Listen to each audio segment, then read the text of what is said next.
ndabaramukije mwese mudukurikiye muri mu bice bitandukanye. Amara umwami Yesu abe muri mwebwe. Kaze mu kiyago cy'umunsi cy'ikiganiro sengana nanje. Na kiganiro tukumva ijambo ry'Imana, nce dusanga ijambo ry'Imana rikaturongora mu gusenga. Uyu munsi dufite amajambo y'Imana ari mu Baroma, Abaroma ibice 8 ku murongo 24, Abaroma ibice 8 umurongo wa 24, Rome 8:24. Ijambo ry'Imana ritubwira ngo kuko twakijijwe mu buryo bwo kugira ico twiteze.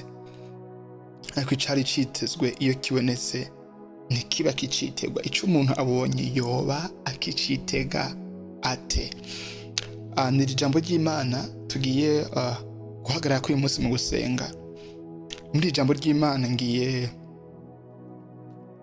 kwigisha, mbeko dusangiye kwigisha kuri iri jambo ry'ikintu canke ry'umuntu yiteze ikintu.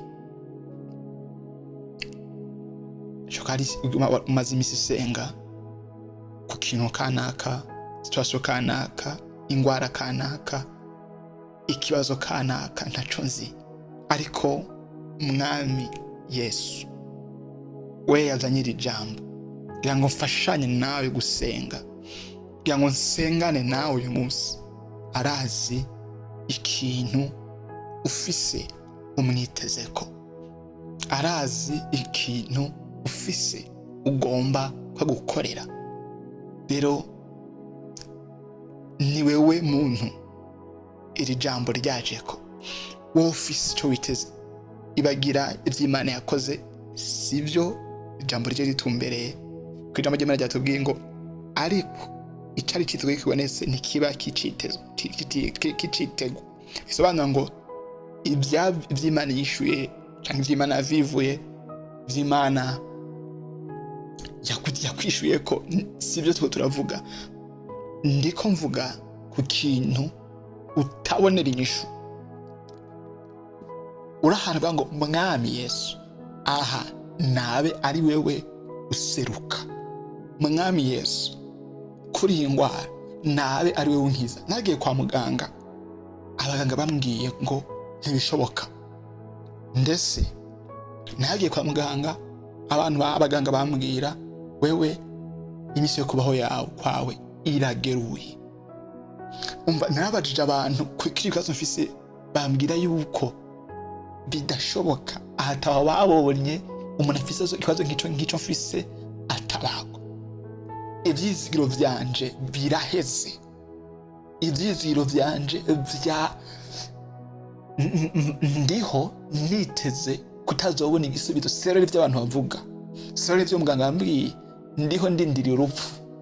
Sero ivyo abantu bavuga, sero ira science, sero y'ukwisi ikora, ndiho iki kintu ndiko kitazoshoboka. Sero ni vyisi, ariko isi yavuze ivyo, abaganga bavuze ko ngwa itazokira. Abantu akubwira ko umuntu ameze nkawe ari misato nk'iyurimwo atotabagwa. Sinzi ikibazo ufise, sinzi ico kintu, ariko ushaka ufise des informations nyinshi zakubwiye yuko ivyo bintu yo situation urimo itazoshoboka. Nakumwe kwa mukenyezi yava yarafise ikibazo cyo kuva yamara imyaka 12. Umva jambo y'Imana ivuga ngo yari yaragerageje kugenda kwivuza ku baganga batandukanye, ngo ariko amera yibahererayo ntiyaronka ikintu kibasha kumukiza. Iyumvira imyaka 12, ariko haleluya, yiyumvira ibidashoboka mu vyiyumviro vy'umwana w'umuntu. Yiyumvira ko umwami Yesu ashoboye kumukiza, yitega igitangaza cugukira ijambo ryo kuva ku mwami Yesu.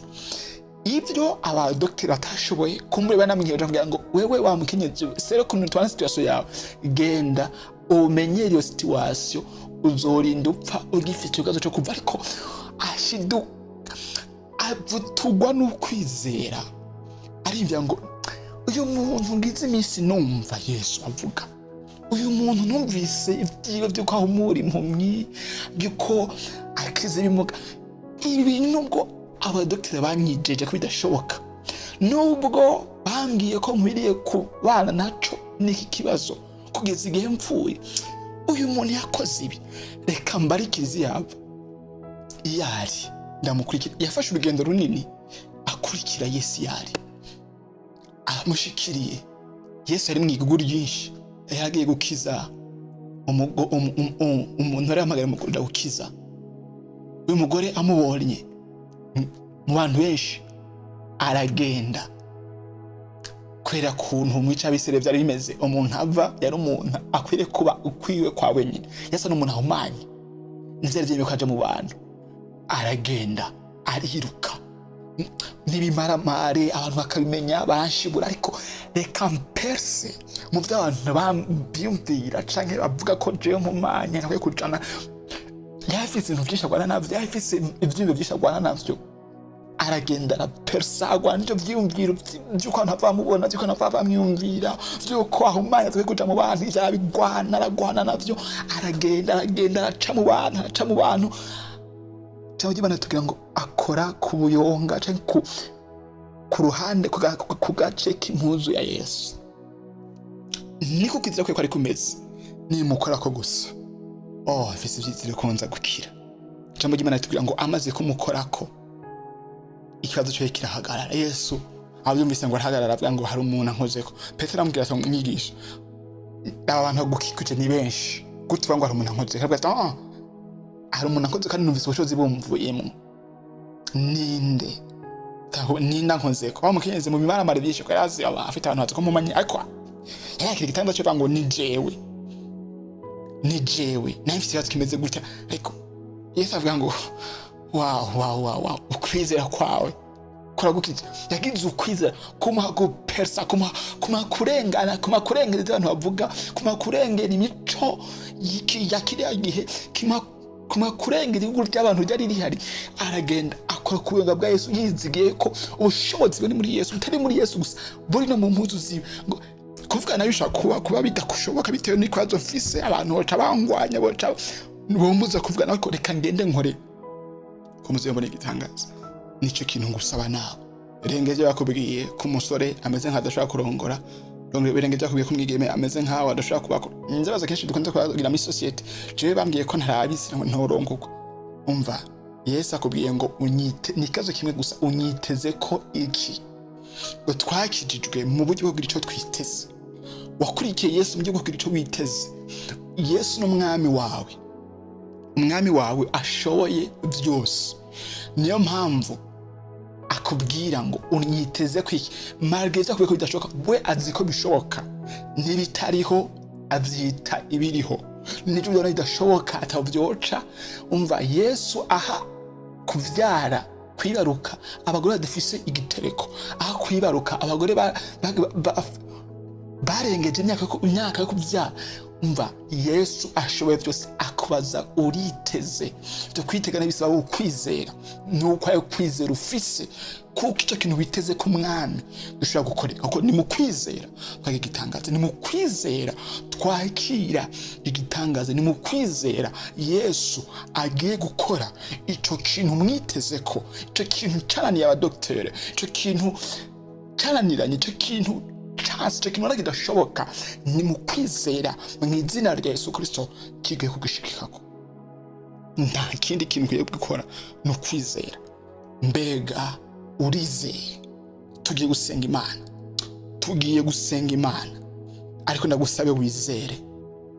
Tugiye gusenga ariko ugira ukwizera. Ni mu kwizera biza kuza, ni mu kwizera inyishu yawe iza kuziramo. Ni mu kwizera uza kubona igitangaza cawe. Ni mu kwizera izere. Dusenga Imana.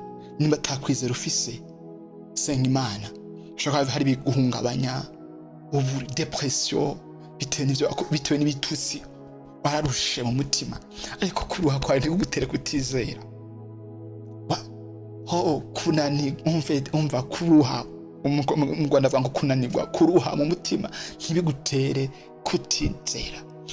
bakubwiye ko umuntu nkawe adakwiye ibyiza nk'ibyo kurizera k'Imana, niyo upatatije umutwaro benshi baratwenga hako gufasha ibyo byinyore n'abantu. Ariko Yesu uyu munsi yazindutse, sinzi aho yerereye canke agorobeje, sinzi aho yerereye canke umva sinzi amasaha uriko, sinzi amasaha kigano kigusanze ko, ariko ndakubwiye ngo amasozi kigano kigusanze ko Yesu afise programme yo kugukiza, yo kugutabara kuri ico kintu mwitezeko.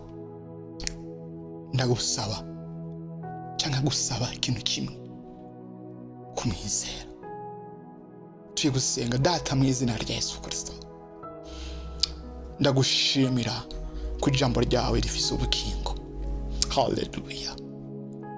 Ndagushimira ku ijambo ryawe rifise ububasha, rifise ubushobozi bwo kurema n'ibitariho. Wakoresheje ijambo ryawe mu kurema ibyo tubona byose. Ndasenze rero mu izina rya Yesu Kristo, sengera umwene data yakirira ijambo ryawe, afise icyo akwitezeko, afise umusozi cyangwa afise ikintu cananiranye abaganga, cananiye abanyamafaranga, umva byase mu nguvu ziwe, we mu bimi ukikuje n'amakonex afise bidashoboka. Ndasengeye uyu muntu mu izina rya Yesu Kristo, fadikanije n'uyu muntu gusenga, fadikanije n'uyu muntu gusenga.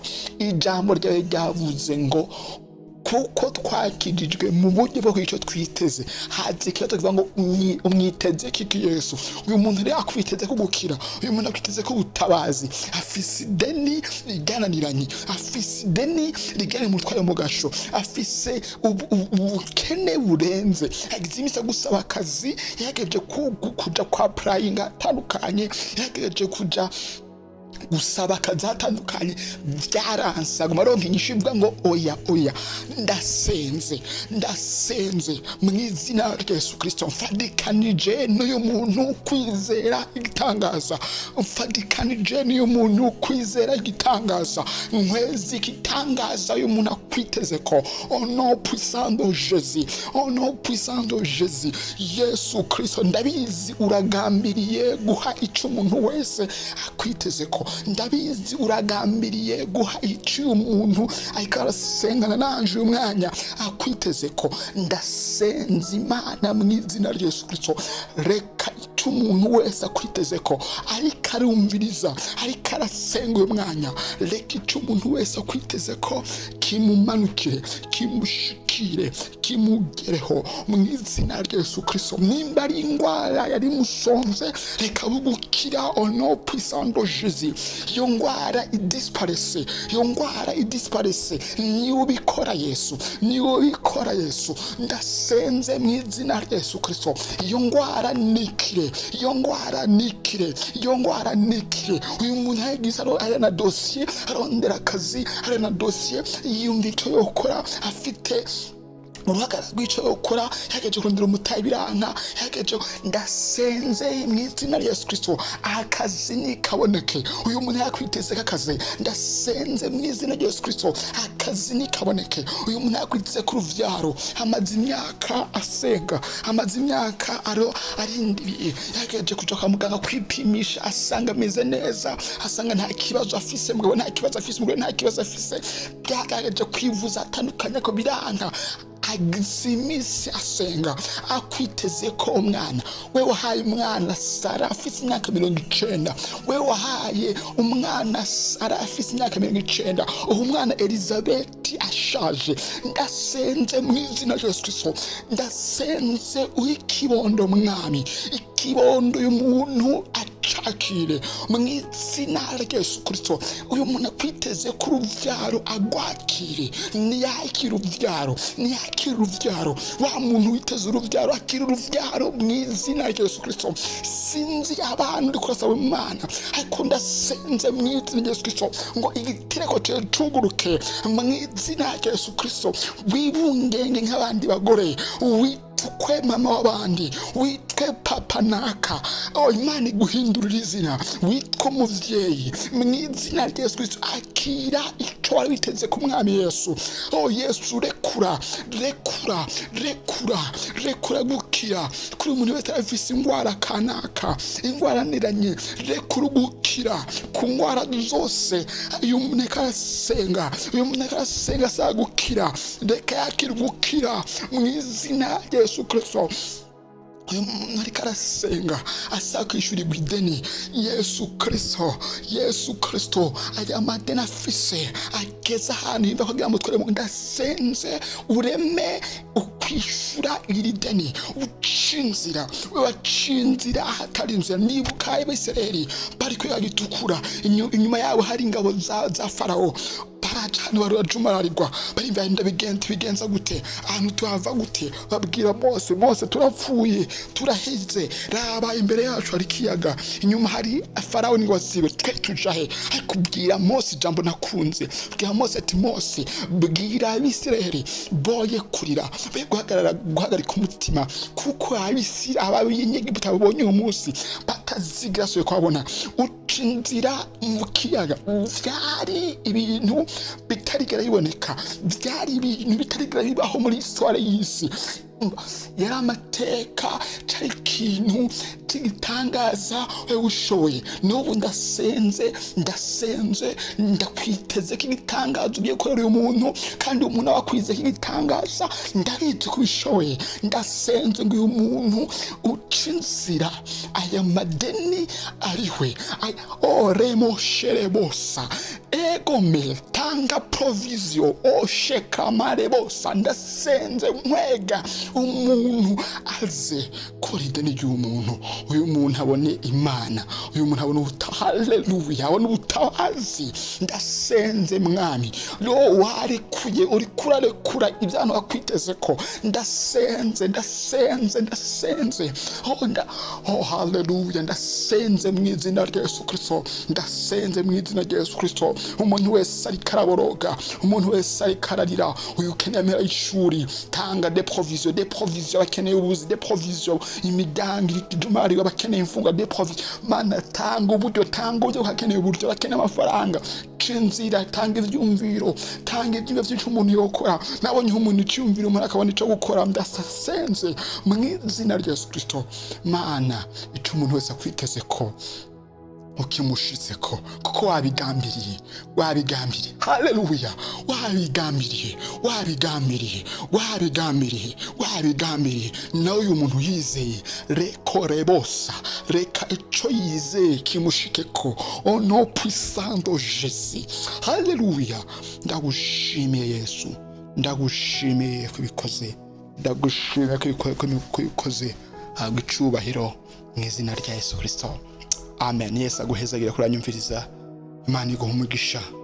Wizere, ni mu kwizera turonka ibyo twasavye.